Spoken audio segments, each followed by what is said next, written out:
오랜만이네. 또 보네요. 잘 지내셨어요? 예, 잘 지냈어요. 요즘에 지금 코로나 시기 때문에 되게 엄중한데 네. 어떻게 괜찮은지 쉽지 않아요. 모르겠어요. 그래서 혹시 뭐 어떻게 살면서 좀 불편하고 힘든 건 별로 없어요? 요즘에 없다고 하면 너무 거짓말이고 음. 그냥 너무 오래됐잖아요, 주님.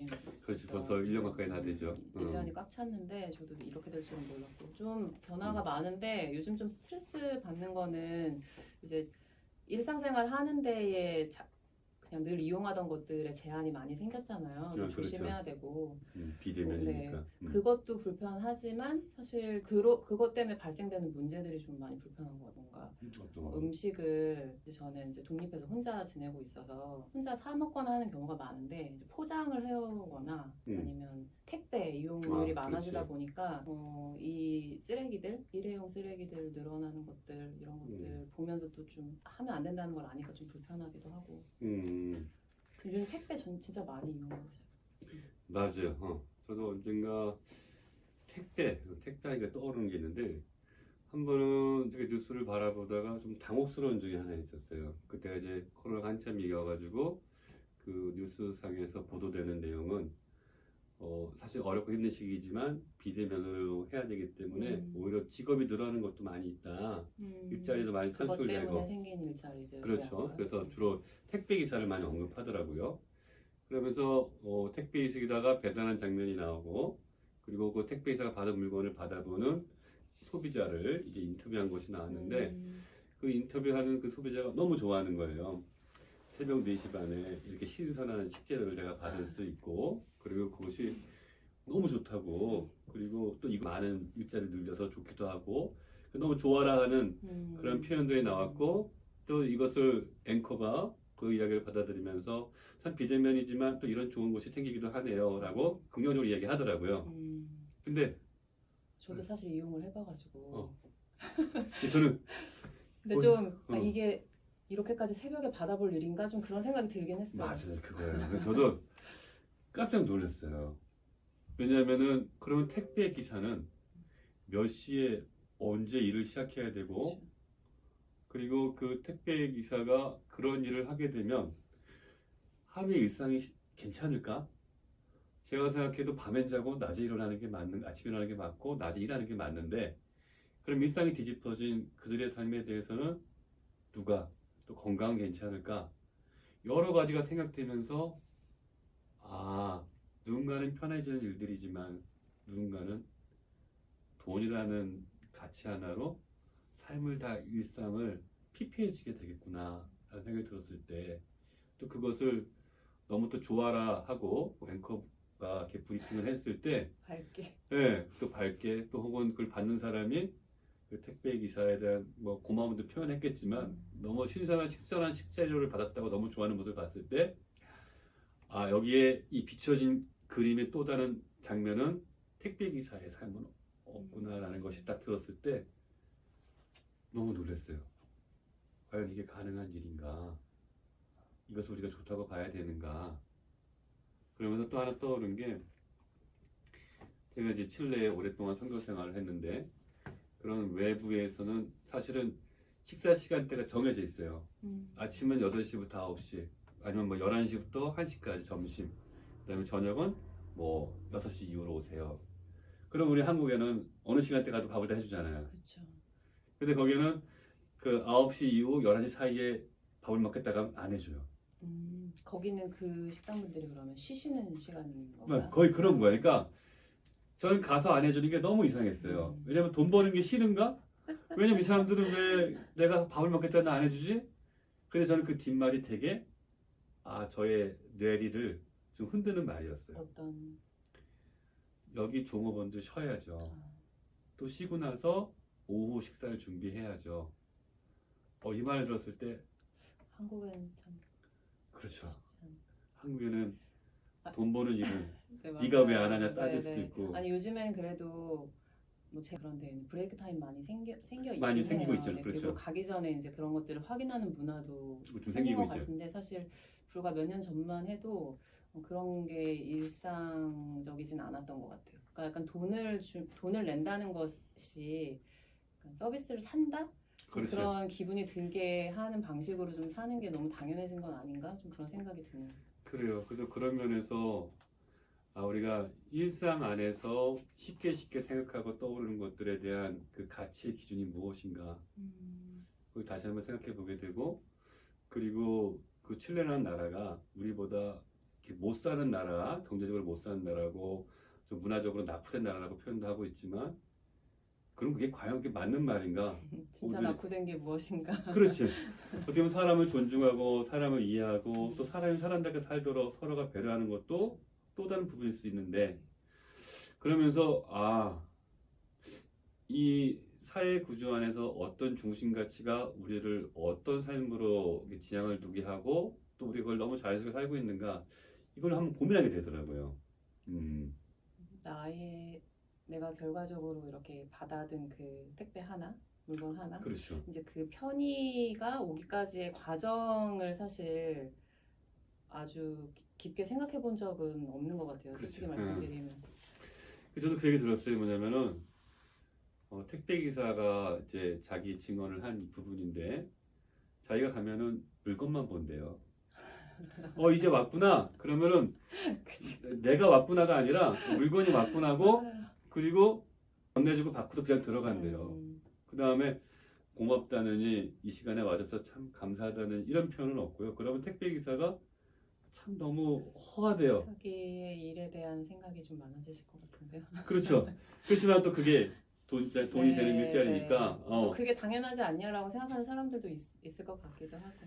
그렇죠. 그게 좀 우리가 저도 이런 걸 좀 더 관심 있게 보게 된 배경이 집안 얘기지만, 제 친형이 좀 경제적으로 어렵게 돼가지고 일자리를 그만두고 택배를 시작했어요.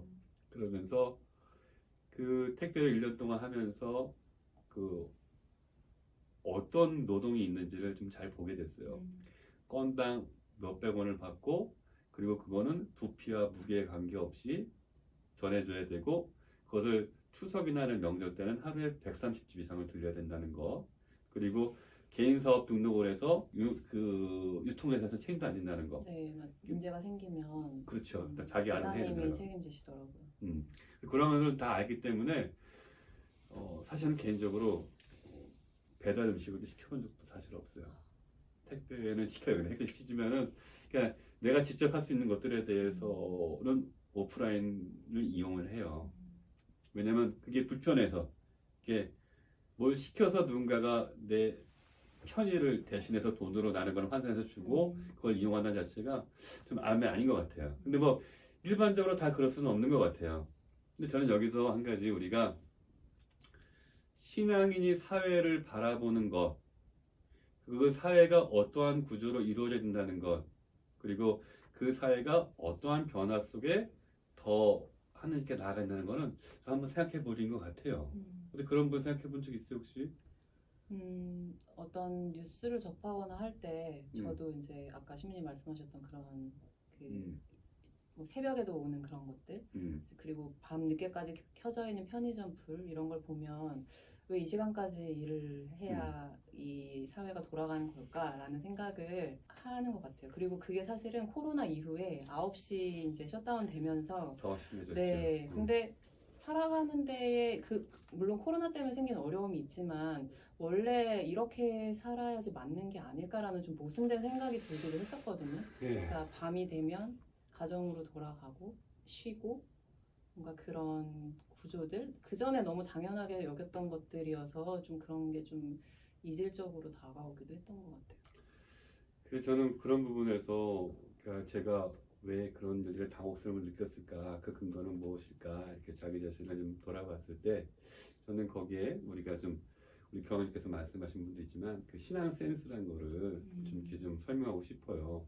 왜냐면 우리가 세상을 살고 있지만 신앙을 가지고 있기 때문에 우리가 세상을 좀 더 다르게 볼 수 있어야 되고, 또 그 보는 기준은 예수의 삶이어야 되고, 또 예수의 삶을 통해서 봤을 때 사람들을 위하는 삶, 존중하는 삶, 그런 배려하는 삶으로 어떻게 갈 수 있을까? 저는 이것도 되게 근데 훈련이 필요한 것 같아요. 이게 또 훈련인가요? 또 훈련인데 우리가 훈련 되게 많이 하고 있는데 이 신앙 센스라고 하는 것이 사실은 어떻게 보면 근본적으로 우리가 세상을 만나는 이 소통 구조죠.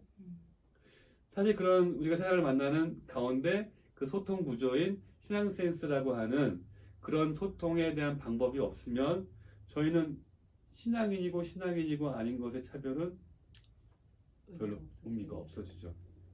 그리고 우리가 예수님께서 하나님 나라가 다가왔다. 그리고 복음을 믿고 기뻐하라고 얘기하는 부분 안에서 그러한 것을 세상에 전한다는 것은 우리가 갖고 있는 그런 신앙 센스, 우리가 예수님을 믿기 때문에 또 다른 마음과 감정으로 보는 것에 대해서 훈련을 하고 그 훈련을 통해서 세상 읽기를 하고 그리고 세상이 좀 더 좋은 세상으로 예를 들자면 아까 말했지만은 그런 택배 기사의 제가 신앙 센스를 가지고 보는 것을 예를 든다고 한다면은 그런 택배 기사의 직분이 눌리는 것은 저는 그렇게 바람직하지 않다고 생각을 해요. 왜냐면 우리가 역지사지의 마음이 있다면 나랑 같은 삶을 살고 존재라고 한다면은 그들의 삶도 존중받아야 되고 그들의 임금이 소위 말하는 우리가 그 교환 가치라고 말할 수 있는 돈이 다는 아니지만 충분하게 받아야 되고 또 쉴 공간이 주어져야 되고 시간도 주어야 된다고 생각을 해요. 그리고 그런 것들이 사회적 함의가 이루어진다면 내가 좀 불편해도 며칠 기다릴 수 있어야 될 것이고 그리고 심지어는 제가 아침에 좋은 식재를 안 먹다 하더라도 그건 당연한 거잖아요, 사실은. 좀 미리 시키면 되죠. 아니면 제가 나가서 사와도 되는 거죠. 그쵸. 좀 내가 가서 사와서 하루 저장해 놓고 먹어도 되는 거예요. 저는 그러면서 나와 같이 살고 있는 사람들이 존중받고 배려받으면서 그들의 직분을 수행하고 사회적 재화가 공정하게 분배가 이루어지도록 서로가 같이 봐주고 또 그렇게 함의해 주는 거. 저는 이것이 사실은 이거 신앙 센스를 가지고 세상을 보는 하나의 방법이 아닐까 이런 생각을 해봐요. 근데 참 이게 그럼 어떻게 신앙 센스를 가져야 되는가? 제가 그 질문 드리려고 했는데 맞아. 질문을 그런 이 신앙 센스가 사실은 그 신앙 센스의 가장 어떻게 해야 하나요? 저도 참 쉽지 질문을 않아요. 하면서도 제가 좀 답답한데 할 수밖에 없는 것 같아요. 신앙 맞아요. 센스를 어떻게 우리가 가질 수 있는가? 그리고 네, 그걸 가져야 한다, 가져야 안 한다가 사실은 질문이 좀 좀 이상해요. 잘못된 것 같긴 한데. 그죠? 왜냐면 우리가 신앙 센스라고 하는 것은 신앙이 있는 사람은 당연히 그 센스가 있어야 되는 거죠. 근데 왜 여기서 그런 것이 자꾸 구분이 되기 시작하냐면은 우리가 신앙을 가지고 근본적으로 신앙을 가진다는 것은 우리 그 표현 잘하잖아요. 그 코페르니쿠스 전환이라고. 여태까지는 그 천동설, 즉 예를 들어서 나를 중심으로 세상 모든 게 돌았다고 한다면은 그 코페르니쿠스 전환은 즉 하느님을 중심으로 세상이 돈다고 믿는 거거든요. 그럼 그런 근본적인 전환을 이뤄낸 사람, 그런 회심을 이뤄낸 사람이 우리는 세례받은 사람이고 신앙이라고 얘기를 해요. 그럼 당연히 하느님 중심으로 자기의 변화를 이뤄낸 사람이라고 한다면 보는 게 다르겠죠. 그래서 저는 거기서 첫 번째로 과연 우리는 하나님께 진정한 회심을 했는가 사실 그 질문부터 해야 된다고 생각해요. 더 내가- 어려워졌는데. 글쎄 어려지긴 했지만 신앙 센스보다 회심이 더. 그렇죠. 그러니까 하느님의 가치로 살겠다고 음. 그 하느님이 좋아서라고 온 거잖아요. 그래서 근데 그 하느님의 가치를 이제 알고 싶고 또 좋고 그래서 우리 신앙생활을 하고자 하는데 이제 그 다음에 이제 방법적인 걸 더 찾아볼 수 있는 거죠. 그러니까 회심을 이뤄내는데 그 이뤄내기 위한 과정들. 그러면 제가 이제 아이들, 청소년이나 청년들과 함께 할 때 우리가 어떤 복음을 보거나 생활을 볼 때 기준으로 삼는 질문이 있는데 그 WWJD What would Jesus do라는 질문인데 사실 예수님이라면 어떻게 하셨을까라는 그렇죠. 질문을 하는 게 신앙 센스가 아닐까라는 그렇죠. 생각이 기본이죠. 들었거든요. 근데 그러려면 예수님이 어떻게 하셨는지를 이제 알아야 알아야죠. 하는 게 먼저겠구나라는 좀 생각이 드네요. 그래요, 맞아요. 그래서 저는 신앙 센스를 우리가 뭐 꼭 가져야 된다, 가져야 되지 않나 그런 의무적인 규정이 아니라 우리가 예수님을 당연히 잘 알게 되면 그 신앙 센스라는 건 당연히 생기는 거죠. 그래서 근데 예수님을 잘 안다는 것은 사실은 저는 되게 의지적이고 지성적인 노력이 필요하다고 생각을 해요. 이거는 그냥 걷어 얻어지는 질문은 아니고요. 어떻게 보면은 소위 말해서 그 우리가 복음서, 뭐 마테오, 마르코, 루카, 요한복음이 있다면 적어도 그 복음서를 꼼꼼히 공부하고 또 생각하고 또 읽어보고 묵상을 하면서 예수님이라는 사람이 어떠한 인격체로 떠올릴 수 있을 만큼 그 예수님은 이러이러한 분이시구나. 그래야지 그 다음 질문을 할 거 아니에요. 예수님은 어떻게 했을까? 그렇죠. 이런 예수님이신데 예수님이라면 그렇다면 어떻게 하셨을까? 그렇죠. 그래서 저는 사실은 첫 단계로는 신앙 센스를 이제 키우기 위해서라고 이야기를 한다면은 예수님을 잘 알고 잘 아는 것 자체는 성경을 잘 읽고 잘 공부하고 그리고 그런 성경에 비추어서 두 번째로는 내가 현실의 삶 안에서 예수님의 삶을 얼마나 잘 내가 새겨서 실천하고 있는가 이런 것들을 스스로가 계속 봐야 되겠죠. 그런 가운데 내가 예수님의 눈으로 잘 보려고 노력하는 아까 그런 질문들 예수님은 어떻게 생각할까 저는 이러한 질문을 통해서 세상을 하나하나 이렇게 바라보기 시작하면은 우리가 신학에서 예를 해요. 그 양심은 양지양리라고 표현하는데 스스로 쓰면 쓸수록 더 섬세해지고 더 능력이 커진다는 거예요. 어떻게 보면 예수님을 닮겠다고 하는 그 자신의 본 마음들이 내가 세상 안에서 예수님은 어떻게 했을까라고 질문을 던지면서 그 눈을 키워가면은 자연스럽게 내 자신 스스로가 예수님으로 변화되면서 그러니까 스스로 이렇게 세상에서의 그런 일들이 자연스러워지는 거죠. 세상에서의 일들을 좀 더 그런 눈으로 볼 수 있게 된다는 그렇죠. 거예요. 그 눈으로 바라보면서 그 눈을 바라보고 이제 그걸 바라보는 게 끝이 아니라 그것을 좀 더 이제 내 투신 혹은 투신을 말하기는 뭐하지만 그거는 예수님이라고 하면서 어떻게 했을까를 알고서 그걸 실천하면 또 그런 실천을 하는 가운데 세상이 좀 더 하나님 나라답게 바꾸는 그런 과정으로서 우리가 좀 더 실천해 본다면 이런 신앙 센스라고 하는 것 자체는 사실은 저는 어떻게 보면 우리의 프리즘 같은 거 우리가 빨간색을 칠한 안경을 쓰면 세상이 빨갛게 보이고 그 노란색을 칠하면 노랗게 보이듯이 신앙 센스라고 하는 것은 아까 말한 예수님은 어떻게 했을까라고 질문을 던지면서 세상 그런 안경을 쓰고 세상을 바라보는 거죠. 그러면 그럴 때 세상이 이렇게든 저렇게든 또 다른 모습으로 근데 아까 말한 그 택배 기사 이야기를 다시 예로 들자면은 하느님은 예수를 통해서 세상을 너무 사랑하셨고 모든 이들이 다 행복하게 바란다는 기본적인 마음이 있다면 모든이. 그치 모든이죠. 거기에 방점을 찍으신 것 같은데 신님께서. 나만 아니라 모든 이가 그러면 택배 기사인 저 사람도 나도 같이 행복하게 살길 바란다면은 그런 같이 살게 하는 그런 하느님의 바람은 어떻게 이루어질 수 있을까? 사실 이것이 사실 센스의 목적이기도 하죠. 우리가 신앙 센스를 가지고 하느님 복음이 이 땅에서 어떻게 펴질 수 있을까? 근데 저희가 뭔가 한 번의 실천까지 바꾸는 실천까지 가기는 어렵다 하더라도 그렇죠. 내가 가진 그 신앙이라는 프리즘 그것을 가지고 무언가를 보는 연습을 계속하고 그렇죠. 그것을 보는 것을 통해서 질문, 의문, 불편함 이것이 바르지 않다는 것에 대한 인식 이런 그렇죠. 것들을 자꾸 해나가면서 거기에서부터 또 오는 훈련으로 언젠가는 한 개씩 실천을 해볼 수 있는 그런 변화가 있지 않을까라는 생각이 드네요. 아주 중요한 얘기가 돼요. 그래서 아까 말한 예수님이라면 어떻게 했을까라고 하는 질문은 이제 저는 신앙 센스의 가장 기초적인 근본적인 질문 생각을 해요.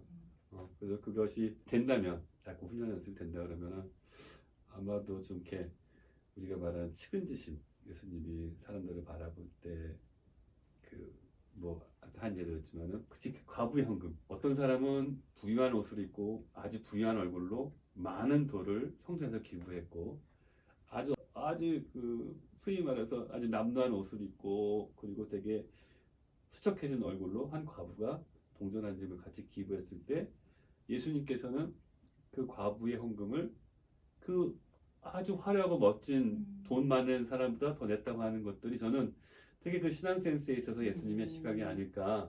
그리고 그 과부의 헌금을 훨씬 칭찬할 수 있고 그 사람의 마음을 헤아릴 수 있는 거. 저는 여기서 그 예수님의 소위 말해서 예수님의 신앙 센스의 실천을 볼 수 있지 않을까. 그리고 우리도 우리에게 누가 가장 어렵고 힘든 이웃인지 그리고 가장 어려운 사람이 누구인지를 진짜 잘 식별하고 그들에게 예수님이 할 수 있는, 예수님이 해왔던 그런 모습을 할 수 있다는 거. 저는 그 과부의 헌금 되게 좋아해. 그래서 그 복음이 또 그렇게 네. 새롭게 들리네요. 그러면 예수님이 참 대단하신 분이다. 사람을 이해할 때. 그리고 또 마찬가지로 잃어버린 어린양을 찾아나선 모습에서도 당신의 신앙 센스를 저는 알 수 있는 것 같아요. 뭐 예를 들면은 99마리와 한 마리를 비교하지 않았다는 거. 그리고 한 마리가 지금 고통받고 있다는 것을 알고 99마리에 줄 수 있는 용기가 있다는 거. 그리고 한 마리를 찾아감으로 인해서 나머지 99마리도 안심시켰다는 거. 내가 잃어버려도 나를 찾으러 오겠구나. 저는 이것이 예수님이 그런 과부의 헌금을 가지고 세상을 바라보셨고 그걸 실천하는 게 바로 잃어버린 어린이를 찾아나서 그런 모습이 아니었는가. 저는 그 안에 하느님이 참 되게 지혜롭고 되게 사랑스럽고 그리고 되게 모든 일을 참 아끼는 마음이구나 라는 것을 되게 많이 볼 수 있어요. 신앙 센스에 대해서 우리가 잘 한번 고민하고 이 코로나 시기에 다시 한번 우리가 그 주님의 눈을 바라보고 좀 서로가 온정적으로 좀 보듬어주고 아꼈으면 좋겠어요. 네. 또 다 같이 어려운 시기여서 음. 또 그런 마음이 들기가 좀 어려울 수 있으나 그렇죠. 또 그런 시기에 또 나의 어려움을 생각하면서 다른 사람의 어려움을 또 떠올려 볼 수 있는 또 그런 그렇죠. 시기가 될 수 있을 것 같습니다. 그래요. 마침 또 대림이어서 이런 때에는 좀 안 보게 되던 성경도 더 많이 보게 되고 근데 좋은 것 같아요, 그것도. 솔직히. 네. 네, 이 시기를 좀 기회로 삼아서 지금 이제 코앞이네요. 대림 3주. 그렇죠. 해가 졌으니까 된 건가요? 다음 주면 벌써 이제 네, 성탄이죠. 네. 얼마 남지 않은 그 성탄까지 좀 예수님이 어떻게 오고 계신지 성경을 좀 많이 보고 그렇게 하면서 우리의 그런 신앙 감각을 그렇죠. 키워갈 수 있는 시기면 좋겠습니다. 저도 좋을 것 같습니다. 감사합니다.